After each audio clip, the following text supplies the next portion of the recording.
लेकिन आप सीबीसी है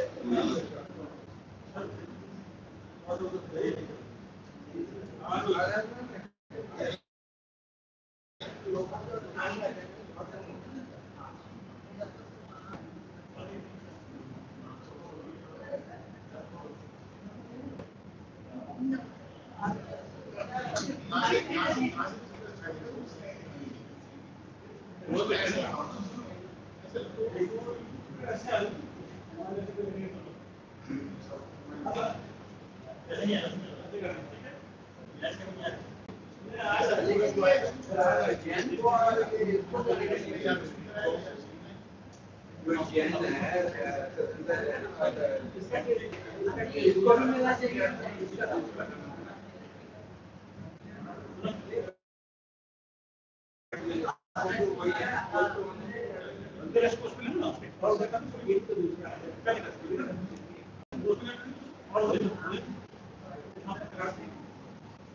नहीं नहीं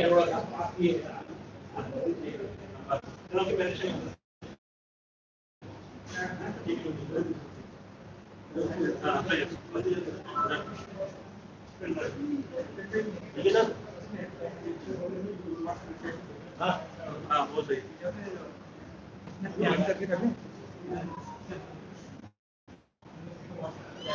नहीं आप मुझे भेजो ना हेलो बोलो मीटिंग बात करो हाँ हाँ हाँ सर सर को भेजिए सर भेजिए सर नंबर के पास सर भेजिए मेरा नंबर भेजिए बैंक वाले को मैंने किया है सर आप पेंशन लगे नहीं ना नहीं लाए क्या बात है भाई वो 2 मिनट में कर दीजिए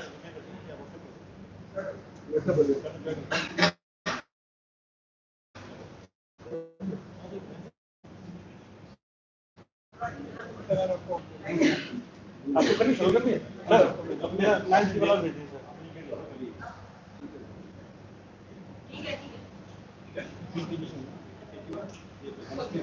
सर भेजिए सर किसको भेजिए सर फाइल काम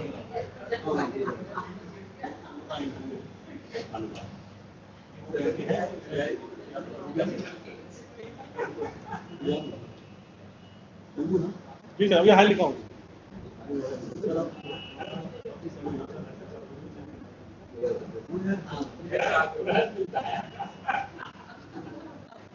एक ही है sir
Good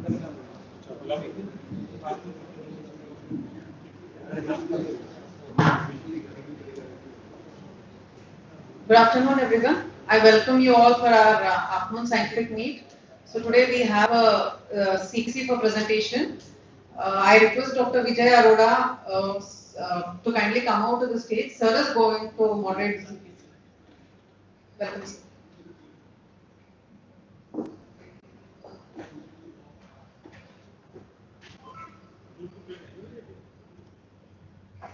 Good afternoon, friends. Today we'll be presenting a case. This gentleman presented to us in the March with a history of fever, low to moderate grade, and with supporting symptoms. And patient is having a very brilliant past history in the form of a type of malignancy which was treated invasive fungal infection, and this time he presented to us with pancytopenia, and we'll be presenting this case, and then our worthy Dr. MP Singh will be discussing on this case, and followed by our pathologist and hemato-oncologist Dr. Nivedita and Dr. Sanjana. They will be giving us the diagnosis, and we'll then have small discussion on this particular disease. So, Dr. Pratik is second year postgraduate student. He will be presenting this case in front of you. Pratik. Good afternoon, everyone, and thank you for coming to this clinical pathological conference. Myself, Dr. Pratik Singh, second year EMB Internal Medicine, Max Patparganj. Today, I am here to present a very interesting case. This is a case of a 71-year-old male who is resident of East Delhi, retired employee since 12 years, and Hindu by religion. He presented to the medicine OPD with chief complaints of loose stool since 15 to 20 days. Cough since 50.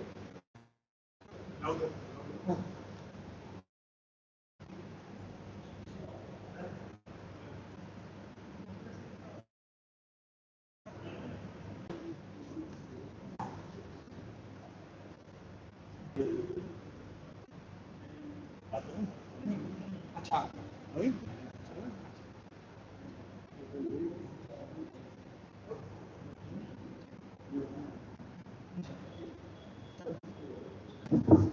Speak louder. Speak louder. Okay. This is a case of 71-year-old male who is a resident of East Delhi, retired employee since 12 years, Hindu by religion, who presented to the medicine OPD with chief complaint of loose stool since 15 to 20 days, cough since 15 to 20 days, fever since last 15 days. Patient was apparently well 20 days back. Then he started to have loose stools, which were watery in consistency, with a frequency of 5 to 6 episodes per day, non-foul, which is not associated with any foul smell or blood in the stool. The stool color was yellowish brown. It was associated with abdominal discomfort, which he get relieved after passing the no aggravating factor.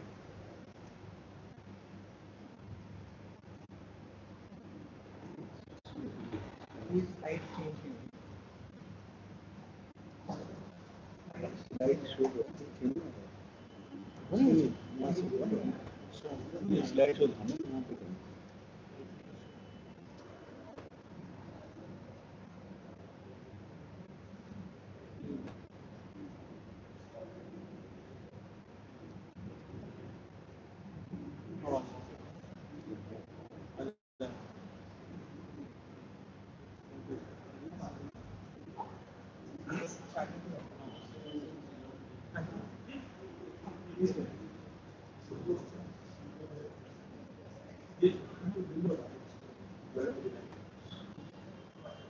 Okay.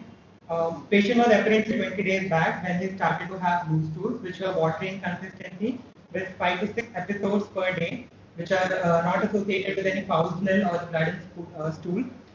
Stool is yellowish brown in color, associated with abdominal discomfort, which gets relieved after defecation, and there were no any aggravating factors. He also complained of cough, which was mostly dry since 15 to 20 days, which was insidious in onset, gradually progressive in nature, and is not associated with any blood stain, foul smell, or any aggravated fever since last 15 days, with a temperature of 100 and 100 degrees Fahrenheit, with a frequency of 2 to 3 times a day, which is associated with chills and get relieved after taking oral meds, but reoccur again after 6 to 8 hours. He also gave history of loss of appetite since last 1 month, a history of unintentional weight loss of around 10 kgs in past 4 to 5 months.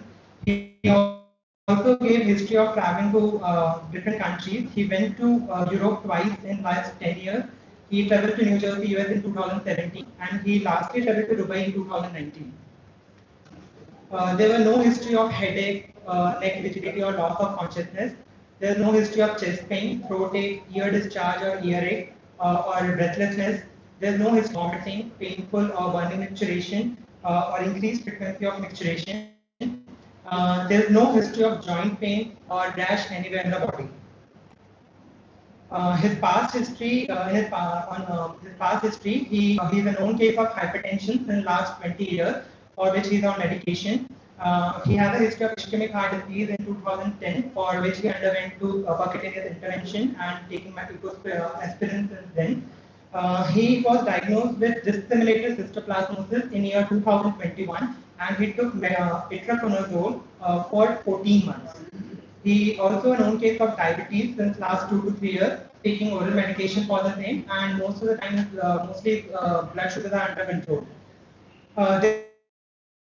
There's no history of bronchial asthma, COPD, tuberculosis, seizures, or any blood transfusion in his personal history, his diet is vegetarian. He prefers a vegetarian diet. His sleeping patterns were disturbed because of his illness since the past few days. Otherwise, he has a normal adequate sleep. His bowel habits were altered because of the loose motions he had, and his bladder habits were normal. There is no history of alcohol intake or tobacco intake in any form. On general examination, the patient was conscious and oriented to the time, place, and person. On examination. The person was sitting comfortably on the bed in a well-lighted room. His pulse rate was 112 beats per minute, which were regular, and his oxygen saturation and blood pressure were within normal range. His weight was 92 kg. His height was 172 centimeters, and a BMI of 31.1. JBP were not raised. There was no cyanosis, clubbing, lymphadenopathy, or fetal edema, but Pella was present. On head and neck examination, hair was passed with frontal baldness. Oral cavity examination, yellowish stained teeth were there. There were no ulcerations. Trachea is in central. There is no enlargement of thyroid gland or any congested neck veins. On respiratory condition, the significant findings were on the auscultation. The person had rhonchi and occasional rhonchi, and the left basal crests were heard. His CNS and CVS examination is essentially normal. On abdominal examination, he had hepatosplenomegaly with a liver span of around 14 centimeters and splenic sepsis palpable. On lab investigation, his hemoglobin was 10.2 gram per deciliter, TLC count of 1900, and platelets count was 61,000, which is suggestive of pancytopenia, with ESR of 9. On cerebral blood smear examination, it is suggestive of microcytic hypochromic anemia, leukopenia with non-fever neutropenia, and thrombocytopenia.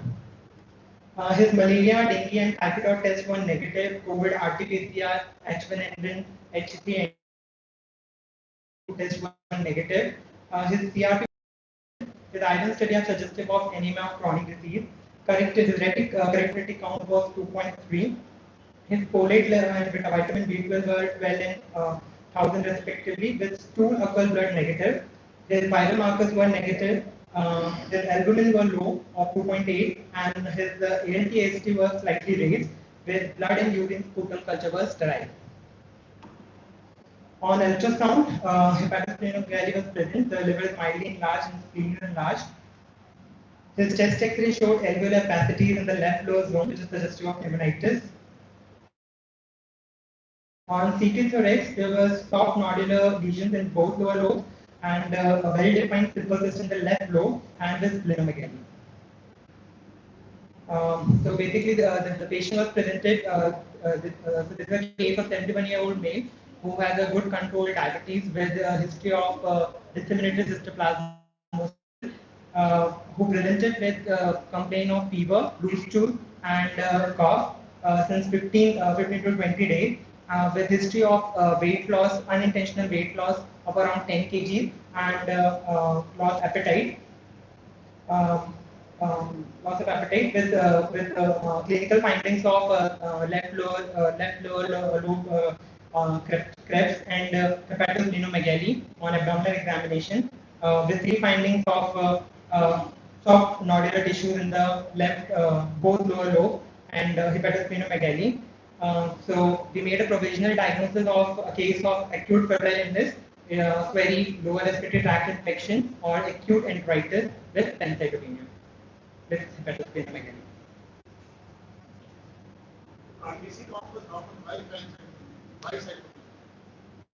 Sir, his hemoglobin was 10.2, sir. So it is lower than the normal. Yes, sir, 10.2 gram per deciliter. When we say pancytopenia, RBC should be less, platelet should be less, and the WBC should be less. Yes, sir. The RBCs were within normal limits, 4.2 something.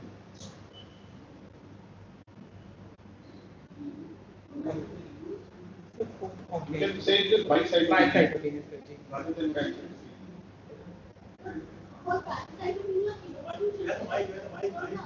Hemoglobin is 10.2.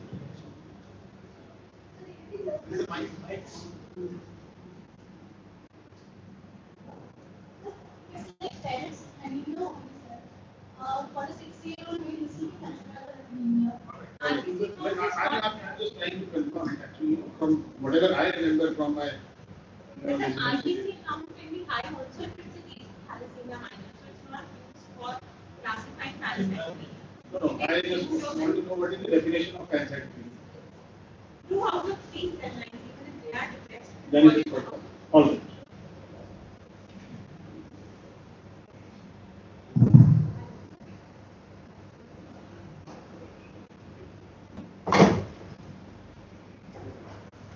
I think so. It's a very interesting case of pancytopenia. Any different diagnosis you would thought of? Otherwise, I would ask the interesting sir to moderate to discuss this issue. This is not simple LRTI. This is some immunocompromised state. And what about the Kala-Azar test? Patient has now been to that particular place. Sorry, sir? Patient has never been to that particular place. And the express taken. The Kala-Azar is nowadays very common in the area. Very also in people who belong to particular region. So this geographical distribution also. But people who are born and brought up in Delhi only, you hardly find any patient who present. The region or area is the history of past now.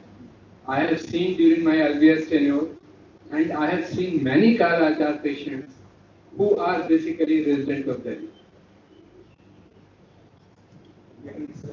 But the type of presentation the patient was having, patient presented with motion, patient had lesions of LRTI, patient was having no other symptoms.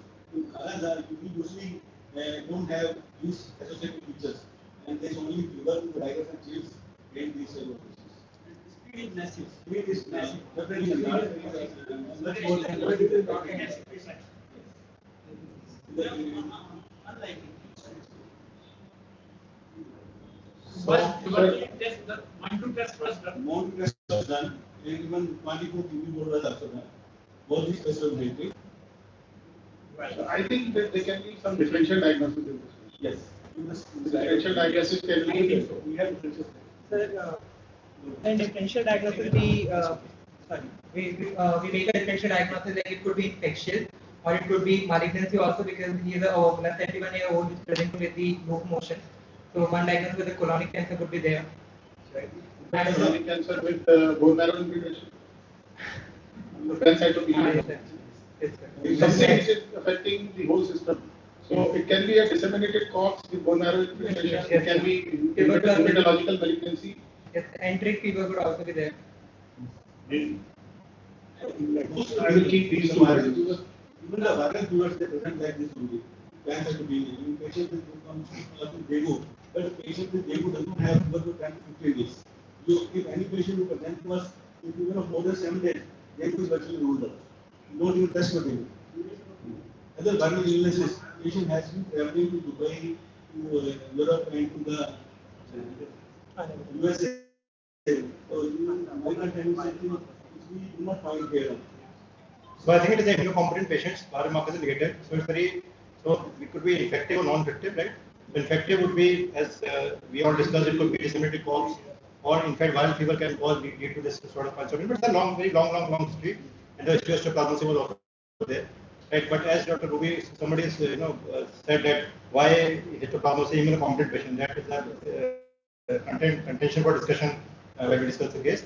So moving on this, I think Dr. Thurus, yes. I think here is a 75-year-old man who has come with loss of weight, loss of appetite, and his hemoglobin is low. I put my weight on lymphoma. Lymphoma, right? So other, let us say it could be infective. And especially when tuberculosis is negative. Yeah. So Was peripheral smear or suggestive or something? Peripheral smear? Normal, sir. It was basically microcytic hemophilia. Any lymphatic? No, sir. No. No, sir. Only that is Even on CP substantive material. No, So disseminated coughs, enteric fever for infection, and hematologic malignancies for non-infective like lymphomas and. So I think without wasting time, I would like to invite Dr. N.P. Singh sir, who is joined from Georgia, US. He will have this discussion, and later on that will our pathologists, symptomatologists are there, and definitely will give the diagnosis. I think it's an interesting case, not in the sense that actually we used to get all these cases in a clinical practice, and sometimes we can't make a diagnosis. So I think Dr. Vijayawada is quite good enough that we can make a diagnosis after this discussion. Over to you, Dr. N.P. sir. Welcome, sir, to the forum. Good afternoon, everyone. Can you hear my voice? Yes, sir. Absolutely, sir. Absolutely, sir.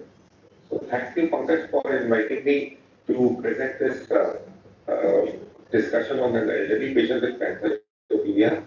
It's always a pleasure and honor to be a part of East Delhi Physician Forum.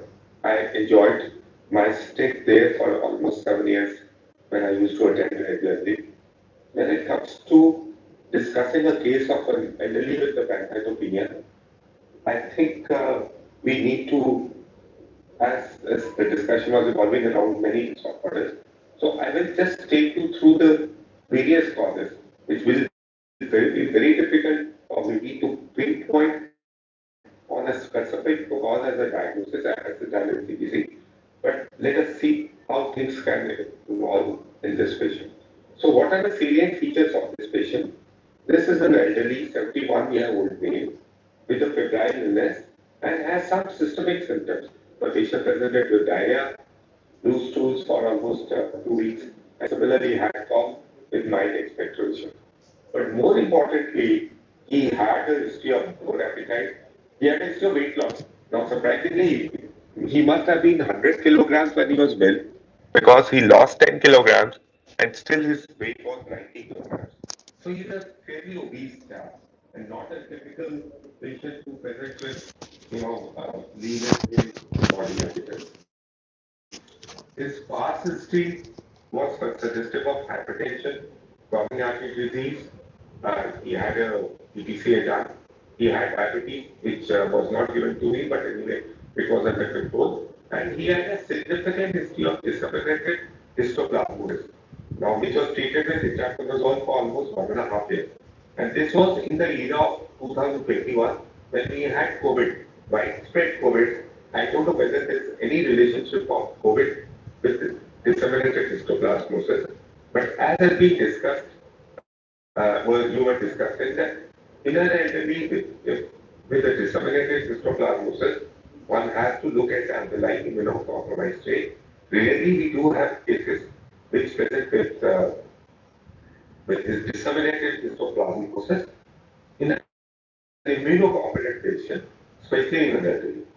He's a person extensive traveler, so he must be really from a very good background. He had traveled a lot in US, Europe and to Kuwait. But his last visit abroad was 5 years back. Uh, so we will talk about this later. He was a non-smoker and did not consume alcohol. His had a tech guy, basal heart rate was around 100 plus. He had a very high BMI and general physical examination was not contributory except for failure. And systematic examination, as was mentioned by Pratik, was normal except occasional weeks and effective spirometry. Now, investigations as being discussed, his hemoglobin was not very bad. It was around 10 grams, but as definitely it must have been led much more earlier. And this does qualify as anemia. The total leukocyte count was very low. It was 1,900 and with a differential of 77 of neutrophils. He did also have what is known as large platelets. Platelets were reduced, but there were some megakaryocytes. He had a microcytic hypochromic anemia. His collected reticular count was slightly on the low side. He had a high ferritin, suggesting that despite of this having an iron deficiency, he had an inflammatory marker, which was ferritin, which was high. His infectious was negative. He had a high CRP. So definitely he had an evidence of inflammation. His liver enzymes were altered. There was almost 2.5 times with an AG ratio of 1:1. He had a hepatospirometry on ultrasound and X-ray chest. The CT was not given to me. Showed angular capacities. So the clinical diagnosis was acute febrile illness. It was less than 3 weeks with hepatosplenomegaly and pancytopenia in a abdomen. So I will only discuss the differential diagnosis and leave it to the pathologist to give me the final diagnosis. So this is the basic workup of a patient who is confirmed by CBC of having a pancytopenia. I think the first and the foremost rule is to rule out effect of drugs or toxins. We will talk in detail about what common drugs can cause and toxins can cause pancytopenia. But definitely he had a past history of histoplasmosis and he was on the itraconazole for almost 1.5 years. After ruling out a significant drug, which we will talk about later, we then do a practical where we do our iron study, we do an inflammatory marker LFT and LDH. So one investigation which was missing here was an LDH. However, all these tests were done and the patient was found to be having iron deficiency with an inflammatory marker. Thus, the result said that it is novocytic noncomatonemia chronic disease.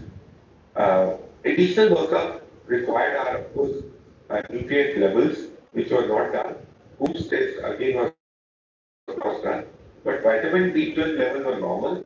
Nutrition is one of the very, very important cause for pancytopenia, both in adults as well as elderly.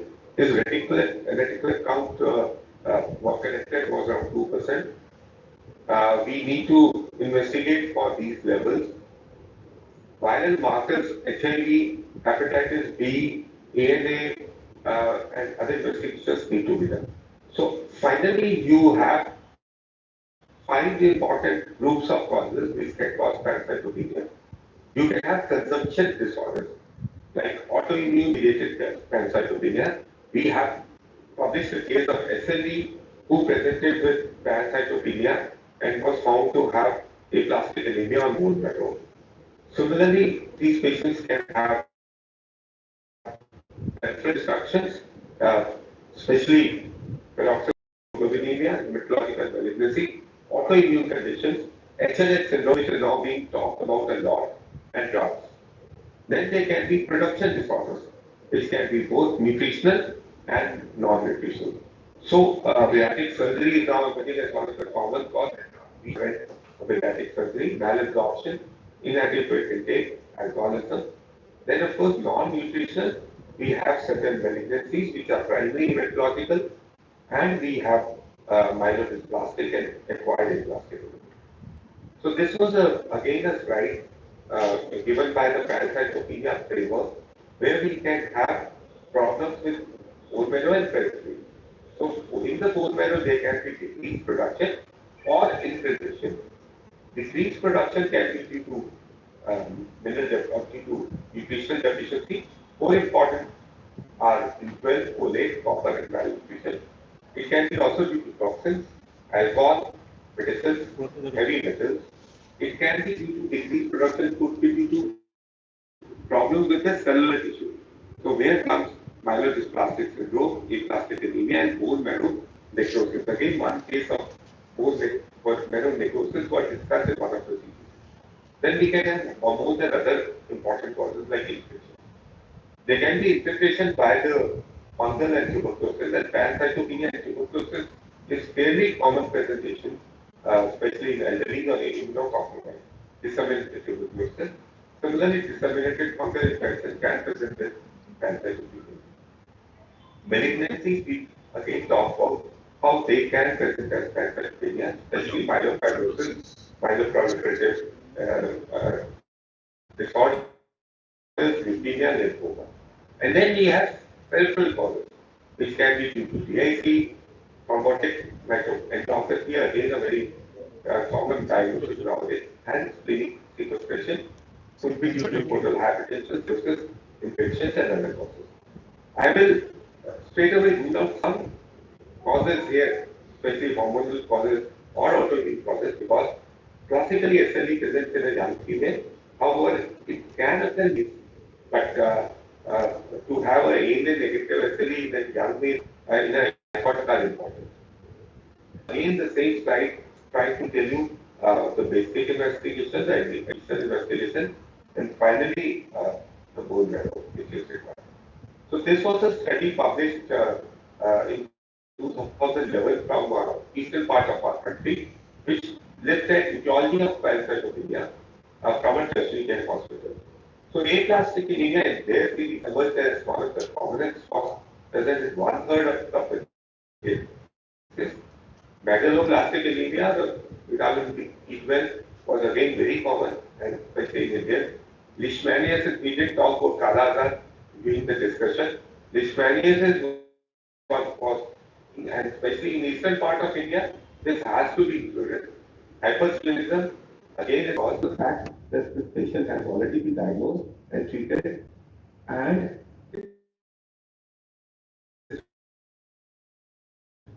despite of that, it is considered. So the relapses are less likely after 1.5 years of therapy. Next, come to talk about this is hemophagocytic lymphohistiocytosis. Well, this is a condition which can present with prolonged fever. This can present with splenomegaly. This can present with cytopenia, and but the hallmark is hypertriglyceridemia. This was done in this patient, but hypertriglyceridemia was not there. It was 147. 147. And LDH was 287. okay. And the patient had, a patient normally has low fibrinogen levels. So this combination of hypertriglyceridemia, low fibrinogen levels, and a very high ferritin. So it is mentioned 500, but it is in the range of thousands at all. Our patient had all these. Our patient did not have hypertriglyceridemia, but ferritin levels were around 450. 457. Yeah, 457. While we expect this criteria was given, additional criteria was given in 2004, which was modified, and they talk about low or absent NK cell activity, natural killer cell activity, and we obviously, bone marrow is the only test which will confirm, so we can do an IL receptor levels which are found to be very high. Could it be a HLH? Yes, it could very well be an HLH in this patient. Again, all these ferritin high patient has thrombocytopenia, neutropenia, LDH was not mentioned, and this could be one of the differences. I think one should always keep when a patient comes to you with a prolonged fever and a high ferritin level. I would keep one possibility as this patient developing an HLH. Secondary to it can be secondary to a trigger like infections, trigger like malignancies, trigger like autoimmune disorders. But this is the response of the body towards a particular trigger. Let's talk about aplastic anemia. Now, this is a huge collection of confusions.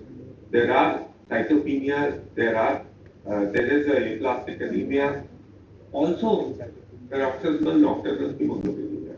Now, there's so much of overlap between all these, syndromes that one is difficult. It is very difficult to pinpoint on what is the right cause. Paroxysmal nocturnal hemoglobinuria is found in almost 25 to 30% patients of aplastic anemia. So aplastic anemia is again a comparatively longer duration illness. Patients invariably present with severe anemia. A part of it can be a pure red cell aplasia, where predominant presentation is that of a refractory anemia. But this patient's hemoglobin is around 10 grams. And also the patient did not have a very significant neutropenia.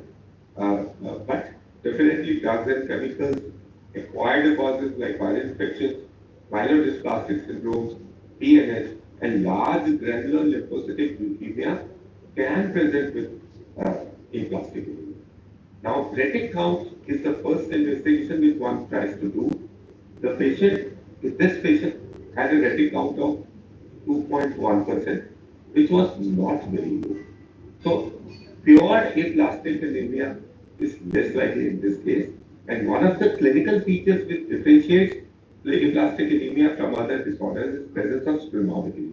Normally in aplastic anemia, there is no splenomegaly, but our patient had splenomegaly. So, let's come to the last important differential diagnosis of bone marrow infiltration and replacement causing pancytopenia. Now, this is again a very important syndrome where, due to infections, due to malignant neoplasms, which can be hematological or non-hematological due to metastatic cancer. Remember, someone talked about colonic cancer. Colonic cancer can present with PO. It is well known that patients of colonic cancer can present with febrile illness in an elderly, and also colonic cancer can metastasize rarely to the bone marrow or other bone marrow, but 3 or 4 important causes are acute leukemias. Now, acute leukemias have a bimodal presentation. They can occur in the younger age group, they can occur in the elderly age group, and patient can present with myeloproliferative disorders, neoplasms like chronic myeloid leukemia. Patients can present as what is known as myelodysplastic syndrome. Multiple myeloma again can present with the increase in the globulin and pancytopenia, and bone marrow may show you a plasmacytosis, and the patient can have features of hypercalcemia, anemia, and renal failure, but not much of there was there in this patient. But can it be a myelodysplastic syndrome? So this is a study done in one of the very good papers which talk about peripheral blood cytopenias in aging general population and the incident risk of hematological disease and mortality. So where they have shown that whenever these patients develop a pancytopenia, the chances of all-cause survival as well as hematological malignancies are very similar. So whenever these patients in an elderly present to you and or have incident hematological disease or have pancytopenia, always think in terms of whether I'm dealing with myelodysplastic syndrome and associated acute leukemia. One important leukemia which can present is again we had diagnosed it 1, 2, 3 times in MAX was when the patient presents with splenomegaly, hepatomegaly, has pancytopenia, is these heavy cell-like projections which can be seen both in the peripheral sphere and also in the bone marrow, which is known as heavy cell leukemia. They may include present fatigue, weakness, frequent infections, a large spleen, liver, which was all there in that patient. So can this patient be having heavy cell leukemia? Well, Dr. Nivedita will tell us the answer, but definitely all the symptoms are fitting into this. But again, normally the patient continues to have chest infection and present with recurrent, admissions before a diagnosis of a good hematologist will make a diagnosis of hairy cell leukemia. So apart from LSS and LSS, one possibility in this patient could be a hairy cell leukemia. And finally, what is this myelodysplastic syndrome? It is a clonal hematopoietic stem cell disorder, predominantly in elderly, characterized by ineffective erythropoiesis, leading to blood cytopenias, which can progress to acute myeloid leukemia in 1/4 or 1/3 of this. Pathophysiology is characterized as multi-step process. I'm not going into detail, but genetic mutations which are so commonly occur in elderly. One important thing apart from immunosenescence is the decreased length of telomeres, which can cause genetic mutation and myelodysplastic syndrome, which is which the symptoms can again similar fatigue, weakness, shortness of breath, easy breathing, and infections and pale skin, and this can progress to acute myeloid leukemia. Prognosis varies widely depending on factors such as age, overall health subtypes, and a regular follow-up of rheumatologists and hematologists. We have two rheumatologists and hematologists here in the audience, which are going to spill the tea. So, one strong possibility in this patient is myelodysplastic syndrome.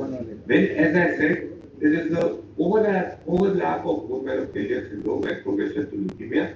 You can have myeloproliferative disorders, you can have aplastic anemia, you can have PRCS, you can have lymphoproliferative disorders, and then finally these patients develop acute myeloid leukemia. So in our patient, he was elderly, he was immunocompromised, he had cytopenias, he had a retic count but not significantly reduced, he has presented with a likely acute infection, so a possibility of myelodysplastic syndrome leading to acute myeloid leukemia is also very highly likely. So whatever be the final diagnosis, which only a pathologist can tell us, retrospectively it becomes very easier. But when it comes to sitting 2,000 miles away and having not been given any clue, and Vijay Arora's acute clinical acumen, I really was not able to pinpoint on one specific diagnosis. But yes, definitely there are certain group of disorders which can present. As I told you, this myelodysplastic syndrome, paroxysmal nocturnal hemoglobinuria, aplastic anemia is a chondrogram, which can present in different ways. But definitely infections like histoplasmosis, tuberculosis should also be kept in mind, and immunological disorders, and the fourth being drugs, which can commonly cause. So this is what I thought. I will try to sort of dissect this case in such way, but obviously the next presentation is going to be the crucial to take over the diagnosis. Thank you, Pankaj, again for asking me to present. I could only do a justice in 2 days in this way, despite of my various other responsibilities, including looking after the grandchildren, driving a lot, and taking classes. I thought let me have again touch base with the audience, with my colleagues in these televisions. Thank you very much. Thank you, sir. A good round of applause for Dr. Rossi. And many colleagues are asking to talk on your video. Yes, definitely. So it's good to see you again, sir. And we'll be meeting, come and have meeting in person. Thank you very much, sir. You have enlightened us thoroughly on this topic, and we investigated in this patient, and I'll tell you the first diagnosis we made on the day 2 the patient was HLH, but his triglyceride level was very low, 147, LDL was 287 only, and the ferritin level was 457. So all these criteria as per 209 HLH, they were not fitting into this HLS criteria, so we deferred this diagnosis until we have requested for formal examination. And the only thing I think we have missed is we could not sort of Kalaza, as mentioned by Dr. B.K. Tiwari. The only thing was that he never been to that place. Yes, Dr. B.K. Tiwari has said that now it is not mandatory that patient should be from the eastern part of the India to have Kalazar. People from Delhi also can have Kalazar. So that is the only thing we could not consider, and the antigen was not tested in this patient. And then we got up for bone marrow examination, and I will request Dr. Sanjana and Dr. Nivedita to elaborate on the bone marrow findings. And then the one thing everybody was asking, why immunocompetent patients should have histoplasmosis in the very beginning in 2020, and after taking 18 months of ibuprofen. So we elaborated the history, the past history of this patient. When this patient was having fever and a low-grade body ache, and he consulted a medical oncologist because of this pancytopenia he had in 2019. And in that time, he underwent a PET CT scan, and he could not give us the report of PET CT scan. He was found to have some mitotic lesion, and on that basis, he received chemotherapy for 15 days. But after bone marrow examination and bone marrow biopsy, which revealed the histoplasmosis in 2020, then he was switched over to this ibuprofen, and which he took for 18 days. This is very important because probably but definitely I think this was very important. Over to you. Thank you to Dr. Vijay Arora and IMD for inviting us here. It is wonderful to listen to Dr. And it was wonderful to listen to Sir. I was a student in pharmacy. It's wonderful to see him again. So when Dr. Vijay Arora called us for this consultation to do a marrow and we saw the patient, so a good hematological diagnosis, the clue lies in a good peripheral smear examination.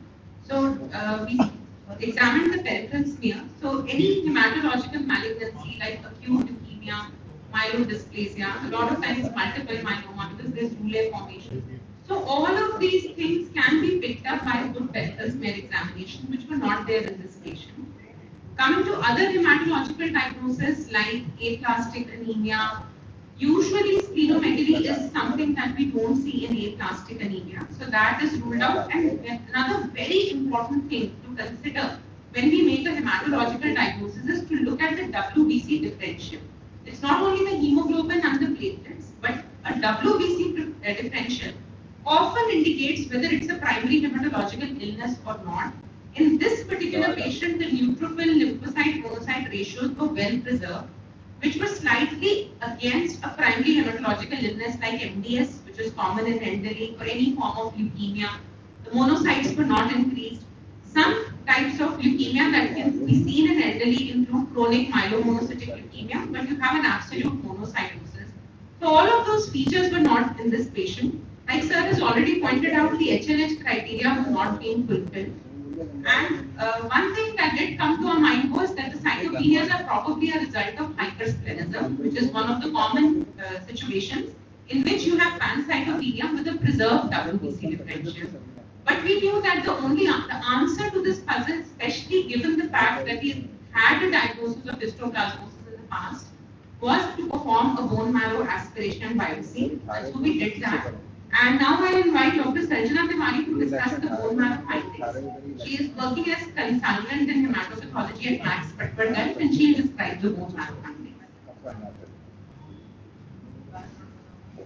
Good afternoon, everyone.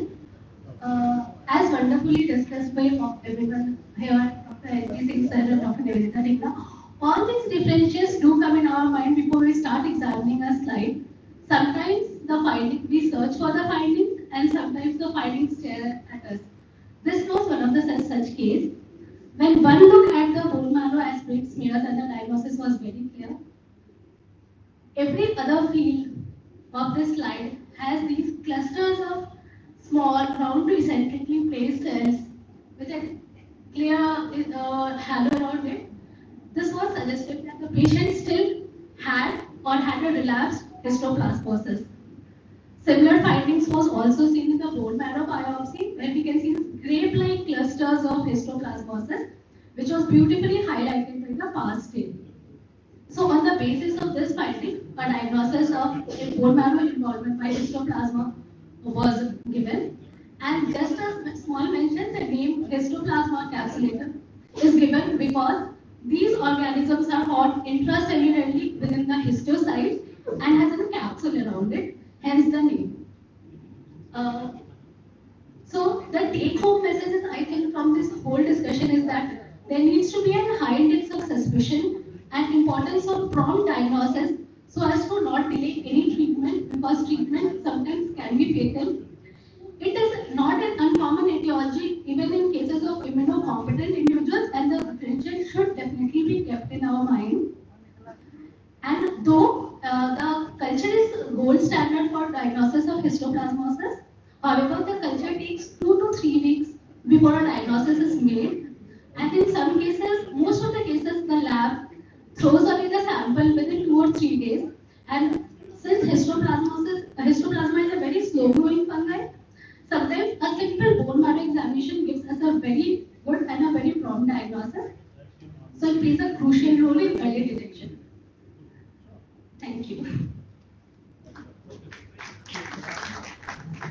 So I thought of histoplasmosis as an important cause, but I only thought that Vijay Arora is such a nice person that he gave the diagnosis in the history itself.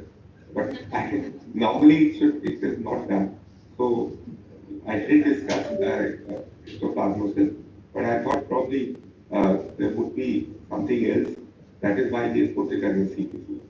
So Vijay, you have walked me through your simplicity. You gave the diagnosis inside the history, but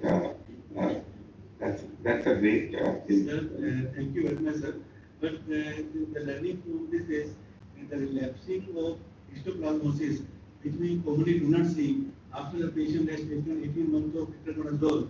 So, what was the basic pathology which he had? Whether he is harboring some disease which is increased in lower down the immune status of the B cell function, which has given rise to this histoplasmosis. Especially the invasive histoplasmosis, if you see, and if you do not treat, then patient can be very serious and there can be fatality within 2 to 6 weeks.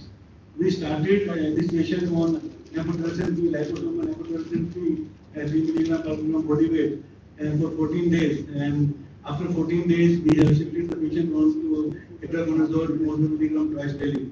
And we are likely to continue this itraconazole at least for 18 months. In literature, they have said that in the immunocompetent patient, you can continue up to 1 to 1.5 years. But in the immunocompromised patient, or patients who are HIV, then we should have continue itraconazole for life now. So we'll follow this patient for next 18 months, and how this patient behaves, we'll let you know. Yes. Vijay, like you, your patients are also very robust. The patient was 90 kilograms. I still had histoplasmosis twice. I don't know. What is the reason? Just trying to make a small comment. I've been practicing in this area for the last 6-7 years and I've diagnosed 5 to 6 histoplasmosis in immunocompetent individuals. And one thing that sometimes gets overlooked while treating is that when we are giving itraconazole, sometimes we are using generic brands and not sporonols.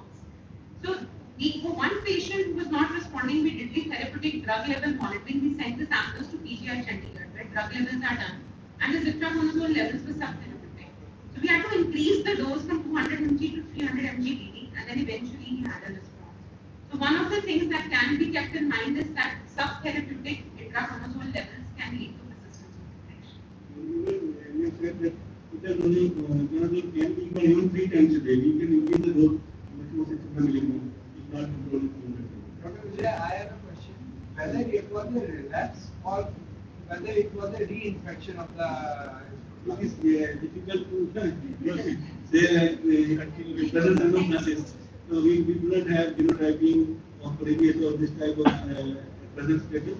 And we do not have normally relapses. Yes, sir. Normally relapses ही होते हैं histoplasmosis में. Unless you.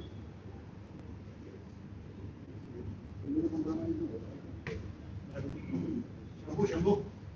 I think it was the is that if you actually present the CBC, and CBC are already interesting, you should present many times.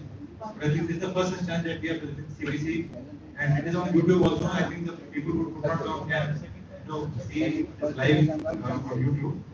So I think EDP is expanding, and we need to expand beyond Delhi so that reach out is just more as it used to be as previously.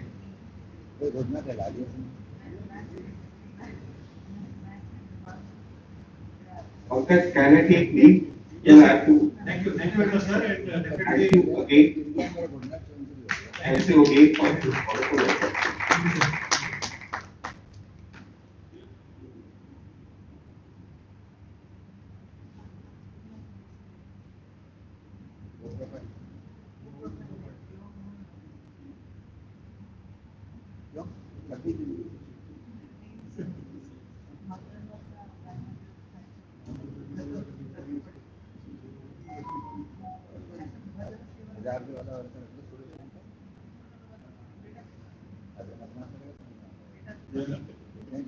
What about histoplasmosis? This is the pathogenesis of histoplasmosis. The most frequent is inhalation and respiratory infection, and the spores are inhaled and they go into the lung, macrophages. Then they form. They are basically it's a diagnostic, right? And outside, this is the form of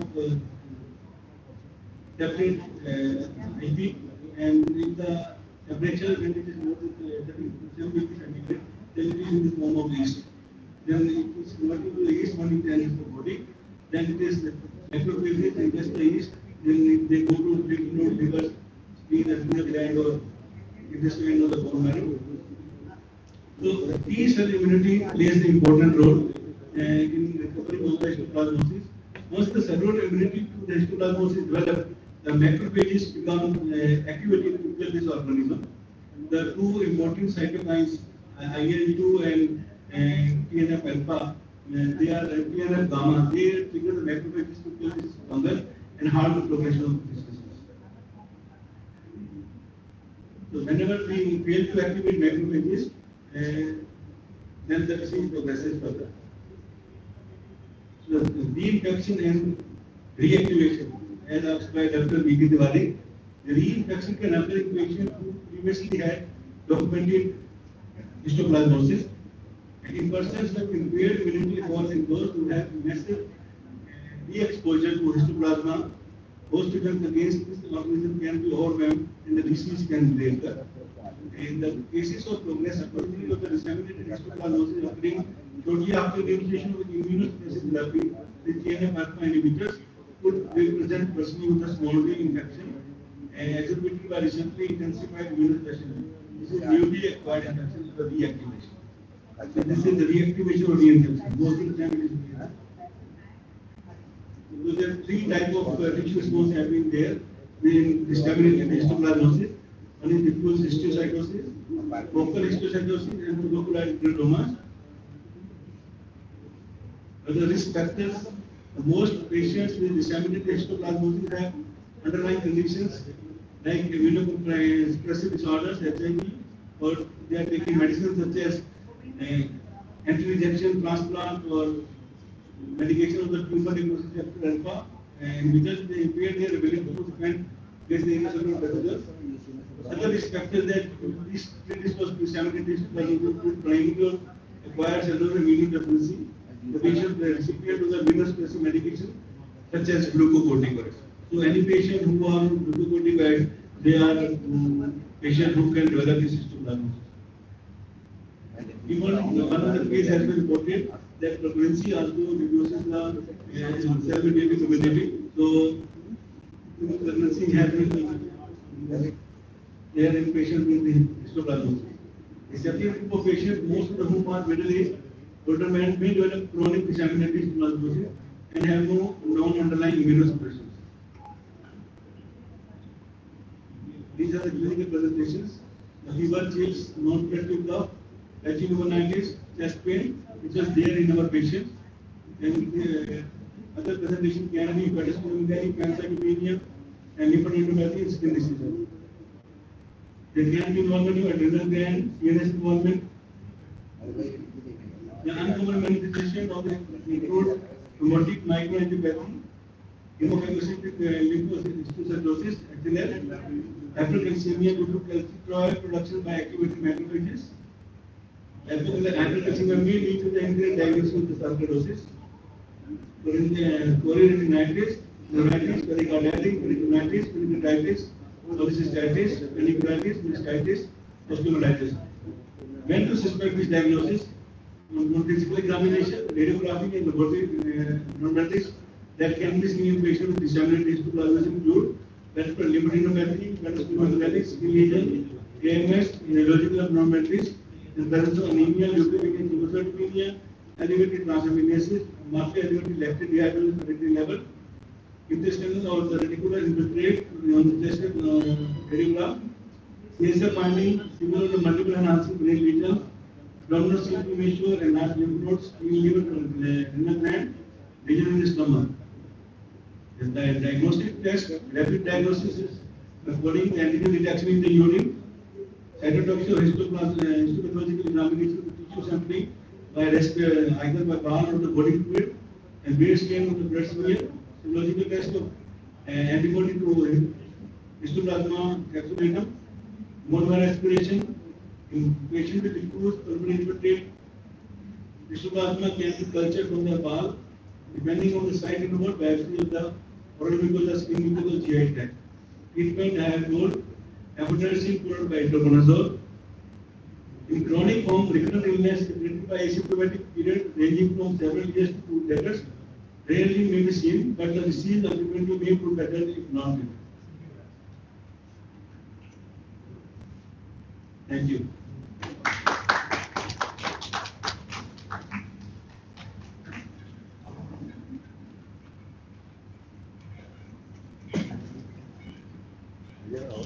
Thank you, sir, for moderating the session. I also thank Dr. N.P. Singh for joining us on Zoom. And I also thank Dr. Nivedita and Dr. Saranjana Tiwari for their inputs. Also thank presenter Dr. Prateek Singh. I request Dr. Dave to kindly felicitate all the presenters. Dr. Prateek, Dr. Nivedita, Dr. Saranjana, please come.